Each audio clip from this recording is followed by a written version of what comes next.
bildin mi senden neler çekti can? Dertlerinden gördün necə çöktü can.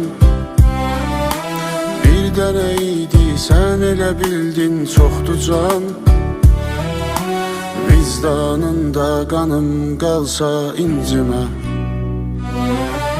kar qəlbini daha necə səsləyim? Sevgidənsə bəlkə nifrət bəsləyim. Daş ürəyim can şürüdən tərsliyin, məni səndən vaxtsız alsa incimə.